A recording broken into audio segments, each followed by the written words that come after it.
Sot me 26 gusht u shënua 116 vjetori lindjes së Nën Terezës, shenjtores shqiptare që jetën e saj ja kushtoi ndihmës ndaj të varfërve, të sëmurëve dhe njerëzve në nevojë.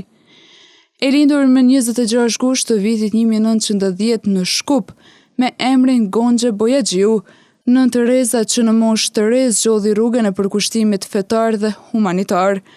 Në moshën 18 vjeçare ajo u largua drejt Irlandës, ndërsa më pas udhtoi për në Indi, vend ku kaloi pjesë më të madhe të jetës së saj në shërbim të njerëzve.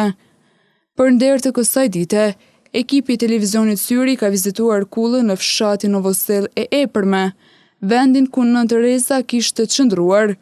Në këtë kullë ruhen kujtimet që lidhen me figurën e saj, ndërsa banorët e zonës e konsiderojnë këtë vend si një pjesë të rëndësishme të historisë dhe trashëgimisë shpirtërore. Rëndësia kësaj kulle është se është kulla e familjes Nën Tereze. Na kemi renovuar dhe e kemi ruajt për arsye se është sen me vlera edhe për viziturëm. Vinë vizitojnë. Nën Tereza themeloi kongregacionin Misionarët e Bamirësisë, i cili ushtri në 10 vende të botës duke ndihmuar mijëra njerëz në nevojë.